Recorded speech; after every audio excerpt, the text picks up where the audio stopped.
Welcome folks to the lesson on English language paper 1 question 2. Without further ado, let's get on and have a look at the question. So this is what it looks like. Very kind question. You don't have to go searching for the lines that you're after in the source. They always give them to you in paper 1 question 2. How does the writer use language here to describe Rosabel's bus journey home? Now, the key word here is language. This is the language question, and what we're dealing with is language methods. And those students who are able to identify language methods, quote them from the text and talk about the effects of them are the ones who are generally going to do best. Now, the exam board give you 3 things to go looking for: words and phrases, language features and techniques, and sentence forms. I would really suggest that you ignore that part of the question. Like they are so skilled at doing, AQA here offers some not completely irrelevant advice, but it can take you down the wrong line, particularly that last bullet point around sentence forms. Sentence forms aren't usually that significant in this question. It'd be very rare for that to be the case. Let's instead look at a different formula or way of thinking about the question that will hopefully bring you a little bit more success. So how do you get full marks? Well, the first thing that you're doing is you are looking for language-rich phrases. Now, you might be thinking, well, what is a language-rich phrase? Have a look at this. What passing bells for these who die as cattle? What passing bells for these who die as cattle? This is a language-rich phrase. It's actually the opening line from a Wilfred Owen poem called Anthem for Doomed Youth. What passing bells for these who die as cattle? This is a language-rich phrase because it is a short-ish quotation, and just to make a point on that, you would never quote all those words. You would select some of those words out of that quotation when you quoted it in your answer. But nonetheless, this is a quotation that has lots of methods in it. It is a language-rich phrase. We have in there the adjective passing, giving the sense that these bells are just, even if they did arrive for the dead soldiers, they would just be fleeting. We've got that pronoun these, suggesting a kind of loss of individuality. This mass of people who are dying. And then we've got that very powerful verb die. And then finally we've got the simile at the end as cattle, which we could talk about for a long time. We've also got in here sibilants, the consonants of the S sounds in passing, bells, as, and that is contrasted against the hard stopped sounds of the D and the T in die and cattle, particularly with that end focus of that word cattle. Those sounds, that consonants, creates a real dissonance between that those sibilant sounds of the S and that hard T sound at the end. So this is a language-rich phrase because in a small number of words are packed a significant number of language methods. So what do you have to do to get full marks in this question? Well, the first thing you have to do is you have to pick a couple of these language-rich phrases. Now, I say a couple. In paper 1 question 2, you only have about 8 to 10 minutes to answer this question, so you're not going to be dealing with any more than 2. I've put 3 here as well because for paper 2 question 3, which is effectively the same question, you might get onto a third language-rich phrase, and I'm using this PowerPoint, this recorded lesson, as a resource for both paper 1 question 2 and also for paper 2 question 3, which are both language questions. But just to be clear, in paper 1 question 2, paper 1 question 2, you would only ever look at 2 language-rich phrases. You just would not have time to do any more than that. You certainly wouldn't have any time to do them justice. So you pick your 2 language-rich phrases.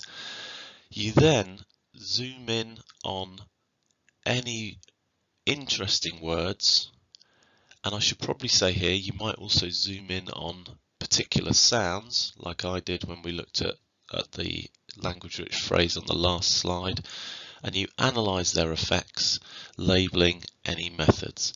And there's a good way of remembering that you have to zoom in. Now sometimes you might offer layers of explanation, and there are the layers of an onion to help you remember that. Layers of explanation. Your teacher might call these different things. They might call them layers of explanation. They might call them alternative interpretations. The one that I prefer is to call them different readings. Different readings, but we're talking about the same thing here. It's where you take a method and you talk about the different things that, or the different meanings that you can take from that method. So if, for example, we think about the language-rich phrase we were looking at on the previous slide, what passing bells for these who die as cattle?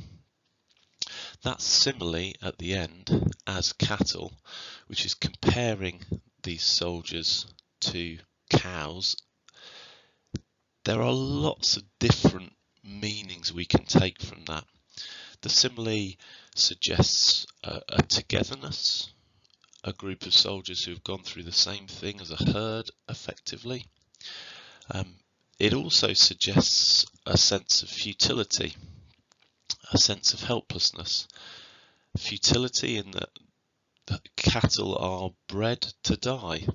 They're bred by farmers to eventually be slaughtered to provide meat. So there's this sort of ironic sense of futility. They're as cattle because they're being treated in the same way that we treat a farm animal. Helplessness in that there is a kind of overlord, if you like, who's leading them to their death.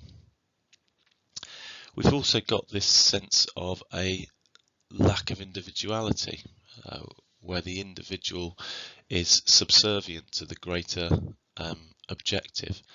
There are lots and lots of meanings we can take from that simile as cattle.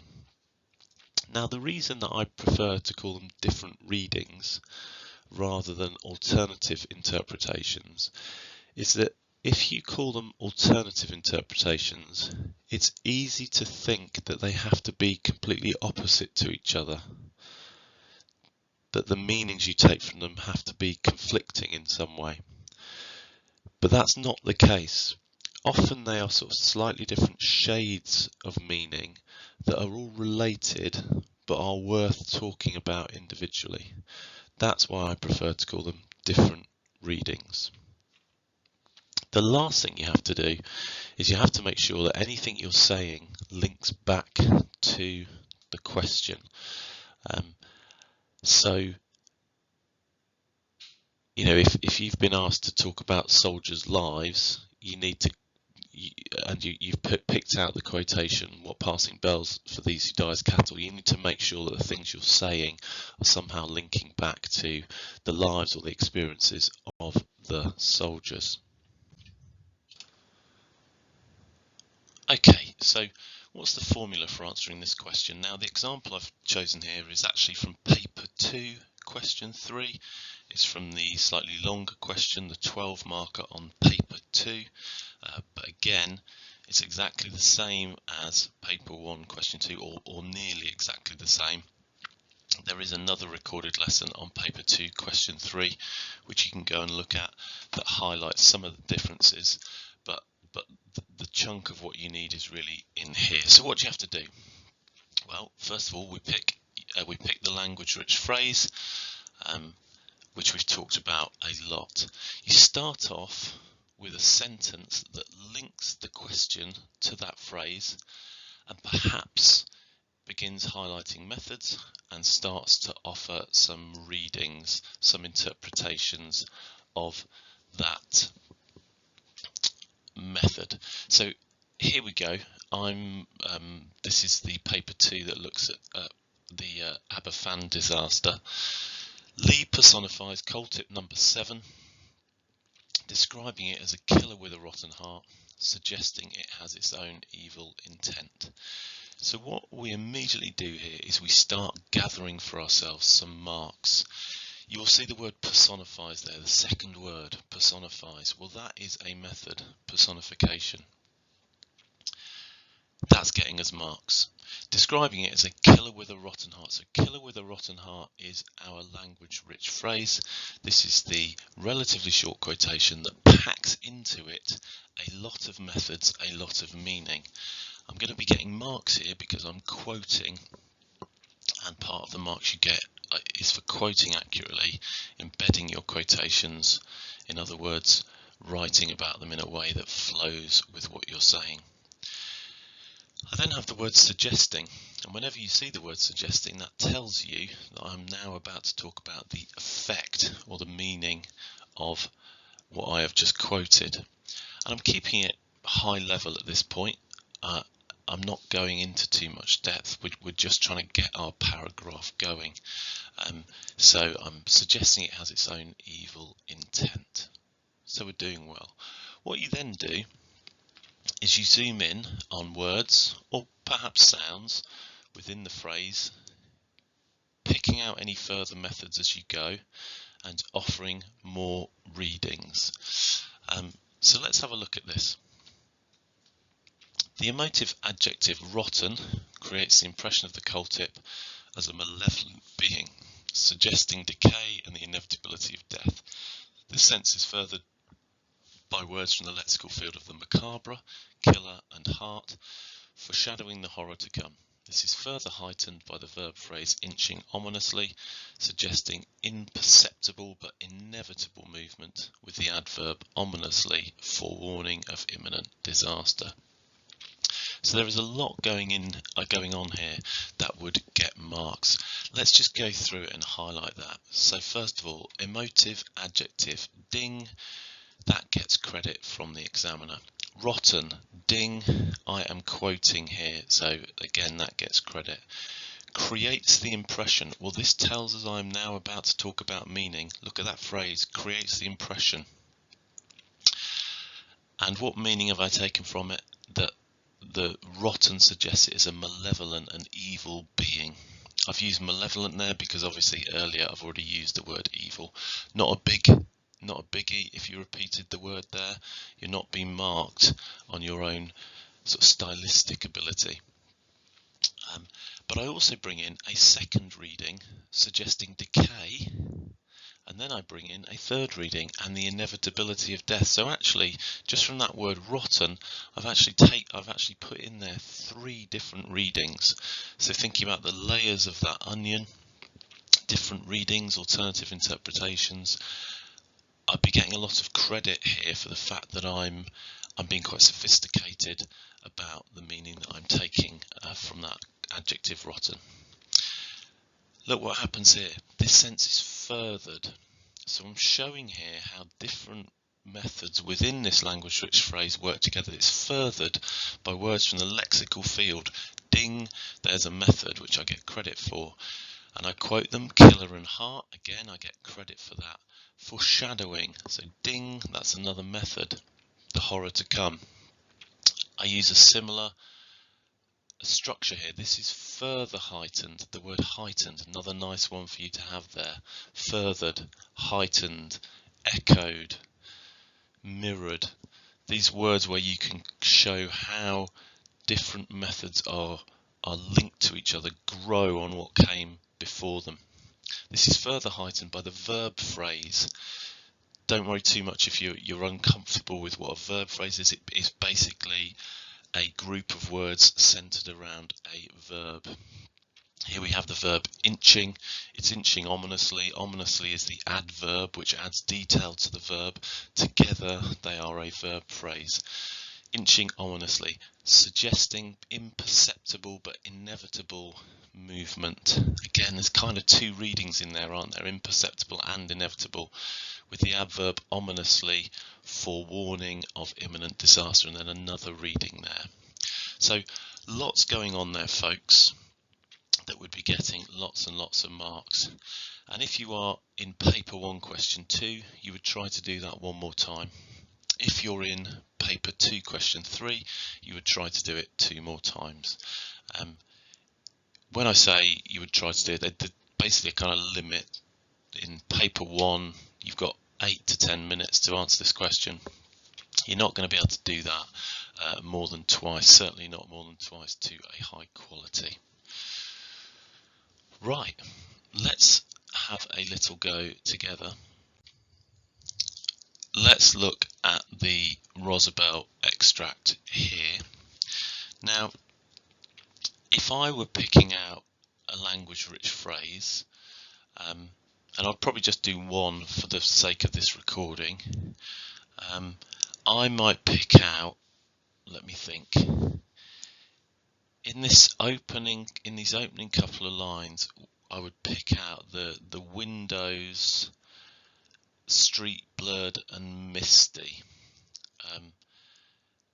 Now, you don't have to quote it as a block. I would embed my quote, sort of probably selecting some of these individual words. My overall point would be that there is the writer uses opposition to show how certain things are unattainable to Rosabelle, and I would be looking at the fact that the window is a block between what Rosabelle has and what Rosabelle wants. And when you get to know this extract a bit better, you would also discover that this is a motif that runs through the extract. Rosabelle is able to see the things that she wants, but they are to her unattainable. I'd be looking at those words blurred and misty, showing that although she can see these things that she wants, they are not, they're not particularly clear to her because they are out of her reach. If I was looking for a second language phrase here, the one which leaps out at you is sickening smell of warm humanity. Again, there's lots going on there. You've got the adjective sickening, that sense of kind of it being overwhelming, sort of almost visceral, her disgust at what she's surrounded by on the bus. You've got the sibilant sounds there, sickening smell, adding to that sense of disgust, and I'll probably talk about those two methods working together there. Warm humanity, there's a sort of irony to that phrase. Usually that would be a positive sense, warm humanity, suggesting kind of togetherness, but if anything, it just adds to that sense of how she feels overwhelmed by the conditions on the bus. So those are probably the two kind of language phrases that I would pick out here. But what we're going to do is have a little look at a student's answer. So this is a real student. This is half of their answer. There is another paragraph that follows. You'll see at the top it says stick in, review and annotate this part of a student answer. So this is from a lesson resource. You're probably not going to do that now, although you feel free to print off these slides and make annotations on them if that helps you. But here's what I want you to have a go at. First of all, what's the language rich phrase? How many methods are identified? How well does it follow the formula? There are some words that are underlined here that are not methods. What is the function of those words? And what mark do you think it would get out of 8? I'm going to pause my recording for a bit. I suggest you pause the playback and spend a bit of time on this. Okay, so hopefully you've gone through and tried to answer those questions. let's look at the answers to those questions. So what is the language-rich phrase? Well, this student picks out sickening smell of warm humanity, which is one of the ones we looked at. How many methods are identified? Now I counted something like around about 6. How well does it follow the formula? Well, it follows the formula absolutely perfectly. We've got that introductory sentence that begins identifying methods straight away and links to kind of an overall effect, and then it dives into looking at individual parts of the language-rich phrase. Another type of word is underlined. What's their function? Well, it's all these words. Now, the most common one is the word suggesting or suggests, but making, representing, other words that are similar, implying, imbuing, echoing, mirroring, furthering, etc. These are what I would call transition words. They are the words that move a reader from whatever method or quote you're talking about to the effect of that method or quote. Now it's worth having a few of these in the bank that you just use all the time. When I write these kind of answers, I use the word suggesting nearly all of the time, and there is nothing wrong with that. You're not being marked on the variety of these words you use, but it is also worth just having a few at your disposal so that you don't feel that you're always saying the same thing. And there are some examples for you, so I'll just go through them again. Suggesting, suggests, making, representing. We had an example earlier, creates the impression that, implying, imbuing, echoing. A few more that we've mentioned, mirroring, furthering, heightening. Those kinds of words are really useful at showing, at taking you from talking about a method or quote to the effect of it. What mark would it get? Well, difficult one this because it's only one paragraph. The student actually got 8 out of 8 overall. The second paragraph was actually even stronger. I would say this would, if it was just this paragraph, it would probably get 7. And the reason for that perhaps is that it goes a little bit, the quality diminishes a little bit in those last couple of sentences when the student starts talking about sounds, which aren't particularly linked that well back to the overall meaning. But look, it's an excellent answer. There is some subjectivity. Some examiners, if presented with that paragraph, would give it an 8, some would give it a 7. The overall mark, as I say, was 8 because that was sustained and improved in a second paragraph. Right, let's have a look at another one.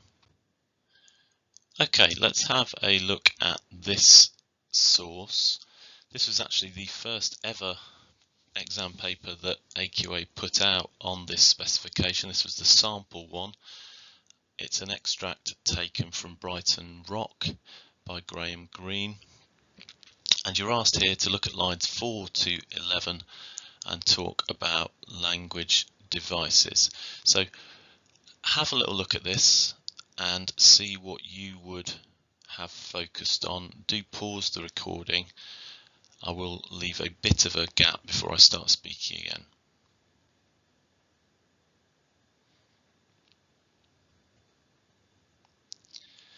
So I quite like this example because it's a bit more of a difficult one to look at, because there aren't perhaps as many language-rich phrases that leap out at you, although I'm guessing that most of you probably managed to find a couple.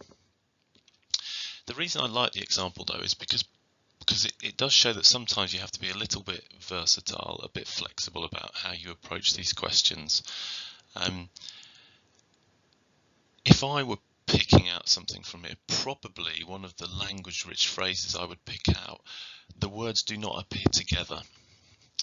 So let me pick out the words that I'm quite interested in for one of my paragraphs. I would pick out the word glittering on line 2, silver on line 2, sparkled on line 3, cream also on line 3, pale also on line 3. And pale again, which is what on line 5 at the end of that first paragraph.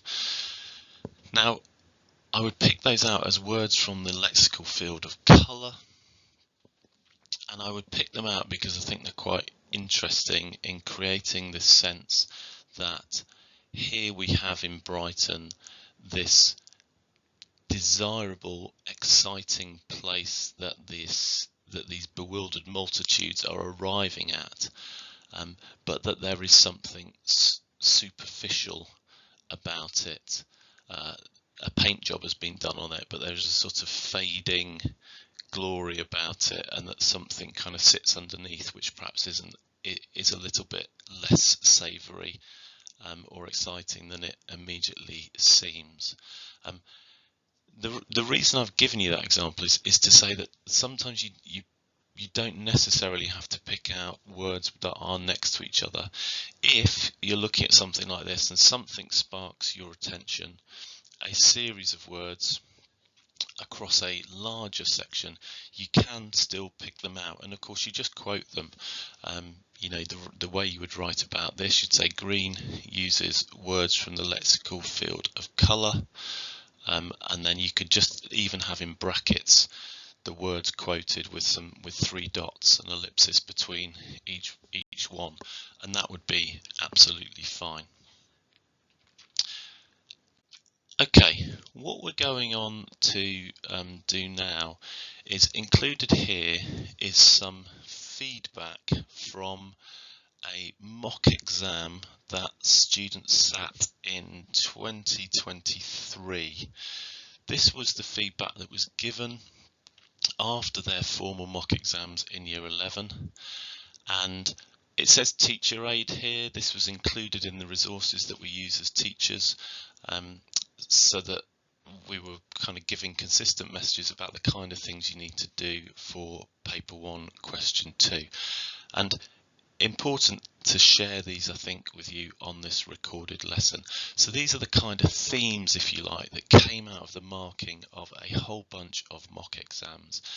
And you know, as a teacher who's marked hundreds, probably approaching thousands now of these questions, I don't tend to write many different things. That I tend to write kind of 3 to 5 of the same things over and over again as feedback to students. So good for you to know these things, and then you can be ahead of the game. One of the things I write probably more than anything else is you need more methods. You do not just get marks for spotting methods, and if what you take from this is that all you're going to do is identify methods and use lots of fancy words for methods, then you won't get a very good mark. Methods have to be linked to the question. They have to be, you have to follow them with an effect. You have to show how they work together to create meaning. But nonetheless, if you get an 8 out of 8 and a 3 out of 8, I can almost guarantee that one of the big differences between those 2 marks is that one of them is going to have at least 4 methods mentioned in it, and probably, to be honest, a lot more. If we think about the example we looked at earlier in this recorded lesson, just in that one paragraph, 6 methods were mentioned. The one that gets 8 out of 8 is going to have a lot of methods mentioned. They're going to be accurate. The one that gets 3 out of 8 is probably going to have 1 or 2. So more methods will typically bring you more marks. Sound methods are kind of fun, they're interesting to think about, but they're also unlikely to be the most significant thing about a language-rich phrase. By all means mention them, but probably mention them last. Don't focus your analysis entirely on them. They're a bit of a kind of half-sentence throwaway, you know, heightened by the sinister atmosphere created by the sibilant sounds.